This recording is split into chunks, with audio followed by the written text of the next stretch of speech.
Today we're here in the Rocket Garden at Kennedy Space Station, and we're going to talk about the movie that played on July 1st, 2024.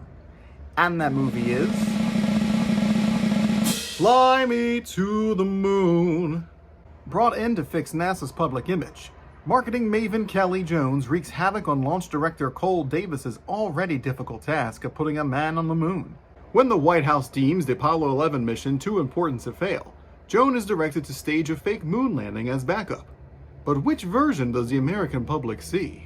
Rated PG-13. While the movie is based on the very real and historic events of the Apollo 11 mission to put a man on the moon, the characters are indeed fictitious. But they do draw inspiration from NASA's real efforts to endear the space mission to the American people. Scarlett Johansson plays Kelly Jones, and she's very fun to watch throughout the movie. She's really good at switching up her character to fit the situation that she's in. This includes doing accents from all over the country, though it does seem sometimes she may just be a little too good at getting things to go her way. But it's all in good fun. She really does shine throughout the movie. Now, Channing Tatum plays Cole Davis. Now, a bit of a disclaimer, I am not a fan of anything I've ever seen Channing Tatum act in. I can't think of a single performance of his that I enjoyed. I tried being as open-minded as possible going into this movie, but I still found it really tough to watch him.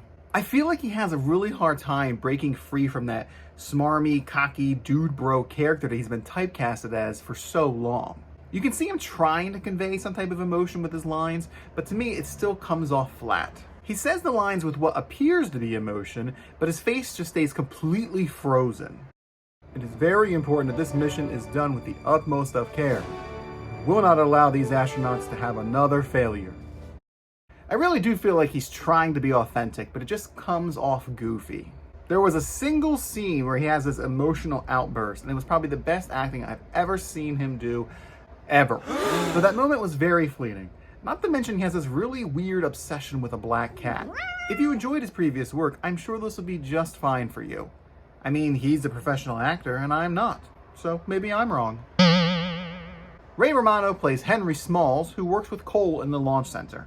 Ray plays Henry as a downtrodden man who's still upset about previous failures of the Apollo missions, but still holds on to this little tiny sliver of optimism. Once Kelly joins the team and public interest in the mission shoots up, Henry really comes out of his shell and that bit of hope really grows. There's something so endearing about how Ray Romano plays Henry. He's like the heart and soul of the team.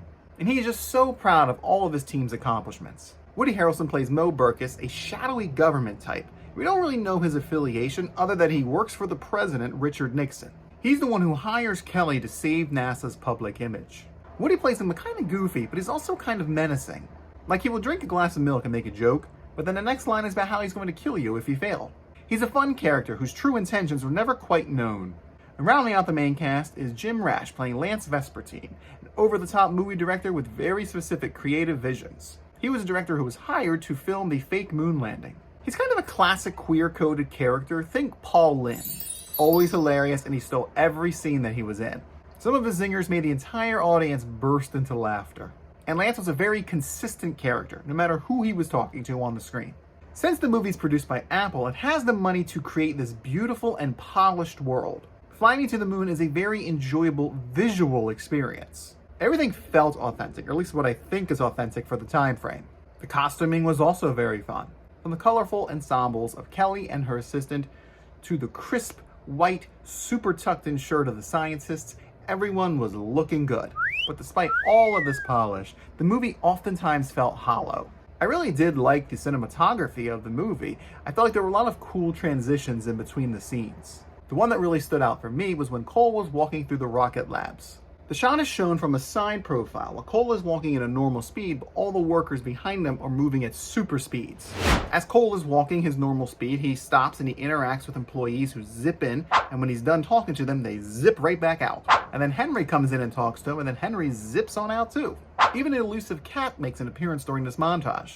I thought it was a really clever way to show the passage of time, because as Cole is working on the details, talking to everybody who comes up to him to make sure everything is really safe, in the background, the workers are putting the rocket together at double speed. So it's like we get to see both parts of this process at the same time. While all this glitz and glam looks fantastic on the screen, it's the story that actually tarnishes it. On paper, it sounds like a really fun time. The government hires a PR team to get American support back into the space program, while also securing funding for future missions. Part of their assignment is to film a fake moon landing just in case the real one fails, so the American public will only see a success no matter what happens. This leads to some very interesting scenes of Cole and Kelly butting heads. But every time it happens, Channing Tatum just doesn't deliver the needed passion. This makes entire scenes just fizzle out. In connection to that, there's this romance subplot between Cole and Kelly that just didn't make any sense to me. I didn't feel any chemistry between the two. While Scarlett Johansson's Kelly was fun and personable, Channing Tatum's Cole was just there. Kelly would share an intimate, personal story about her life, and Cole would just sit there staring blankly back at her. And I'm supposed to believe that these two are falling in love? It felt very forced.